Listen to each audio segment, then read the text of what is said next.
Pato kasi tinuod jud Kuya Alvin, proud jud me. Yeah, exactly. I am proud kanang sub-Saharan bitaw na statement. I'm very proud that I am from the sub-Saharan Butuan, Mindanao. sa Mindanao. And I also love the sub-Saharan people. Ano imo man ang i-associate ang sub-Saharan to be a negative adjective? Proud to be. Correct, exactly. You see, these people are already interviewing our kababayan. But I think, for me personally, this is going to be a lot of parang meat to process para sa mga media practitioners. And also sa mga kababayan ko, we need to also be very careful sa mga information na ibinibigay natin because we don't know how it's going to be used, and we also need to be very mindful of everything na sasabihin natin. Thank you so much guys for your support.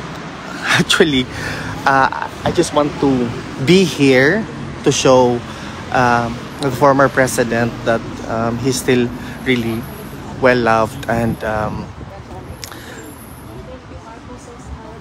supported. I think it's also unfair para sa mga media practitioners to ask questions just directly without even like some sort of an ambush interview to other fellow Filipinos, and I find it really disturbing because it's just weird to me. Ayaw gyud pag alkanse ni Alvin Dave. Yes, exactly. I find it really unfair. I don't like the way they approach the parang alam mo, sorry, no problem.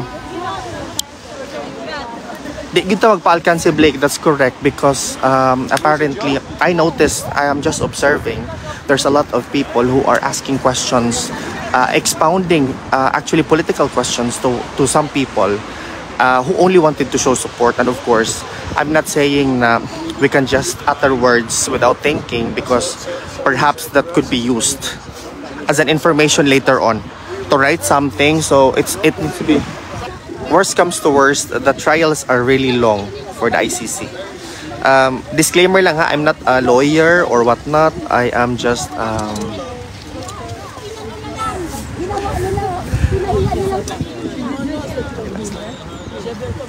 people are from merong mga media practitioners from France. Some people are look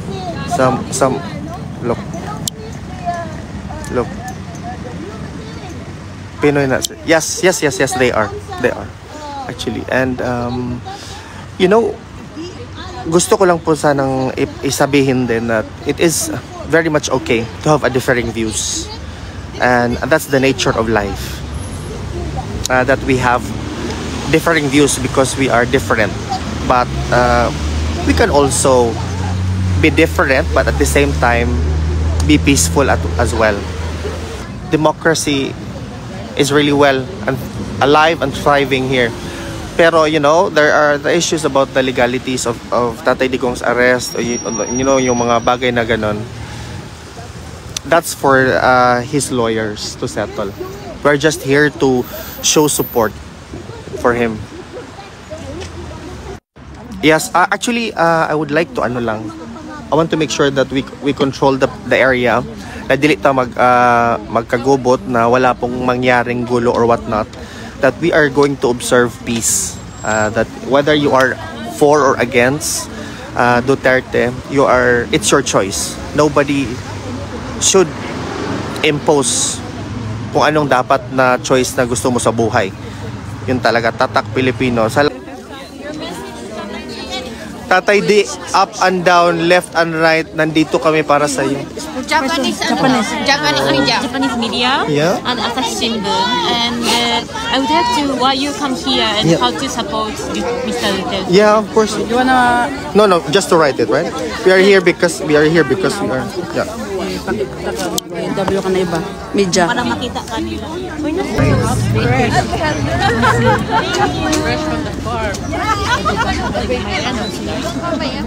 What is like what The most. is what is the presence of the people for you?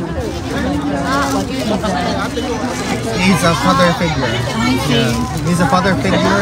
I actually consider him as the father of the Philippines. You know why? Because his vision for the Philippines is to become a developed country. It is a developing country, but it can be developed for, more. We want a progressive Philippines, which could compete in the global market. Filipinos are very competitive to begin with, so he wants the Filipinos to be known internationally. I see. And he was successful in his work. What do you mean? Yeah, of course, he was very successful in his work. You can actually see that during the end of his presidency, he received plus 81 net satisfaction rating. Actually, a very high for any public official to be a president in itself. Everybody can just dream to have that particular rating. I got it. And what impact did he have on your life? Safety, of course. I'm very proud now to be a Filipino. Everybody, before we are only recognized Filipinos as what? That we are not capable, we are not competitive, but with his leadership, he actually put the Filipino in the map globally. I got it. You don't agree? I believe. Sorry, I do not have the. You don't see the picture or something. But do you recognize him? Of course. Yeah. And I didn't know so much about his mind. Yeah. Yeah, and like,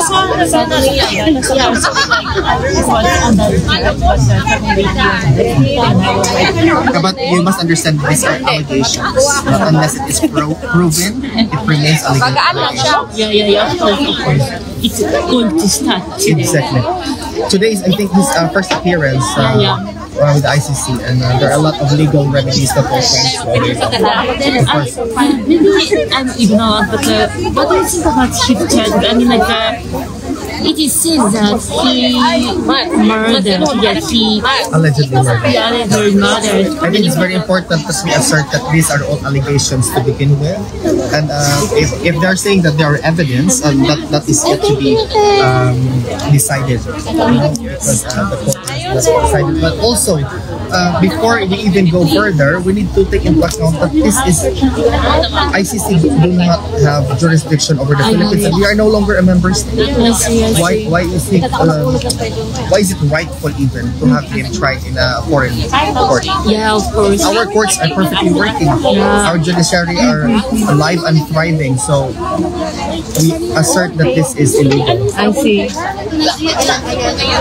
When did you come here? I mean, when did you come to Den Haag or In the morning. I mean, like To study here. We were here in the morning already. Okay, and like to study here. I'm sorry? To study here. No, I came here in 2017 to study. And where? Which part of Utrecht. I mean, like in Philippines. From which? I am from the southern part of the Philippines. Okay. May I ask you the name of the city? Butuan City. I'm from Butuan. B-U-T-U-A-N. Yeah, Butuan. Thank you very much. I appreciate that. Yeah, Alvin, like Alvin and the Chipmunks.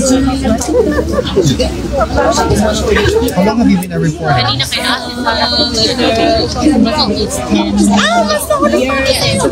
a correspondent, for 1 year. Here, Alvin Davidson. Is there anything else? No, it's fine. And you have to have age. 30. You are a student or what? I'm a student. I'm studying math. Okay. Thank you very much. Dave, sige lang kog hilak dere. I'm really sorry. Yeah, I feel you, Ma'am Chime. I really feel also very emotional. This moment, gid na ko siya gipalampas because this is too personal for me. I don't know why, but I really see Tatay Digong as actually a father, aside from having my own father. He really showed unconditional love para sa mga tao.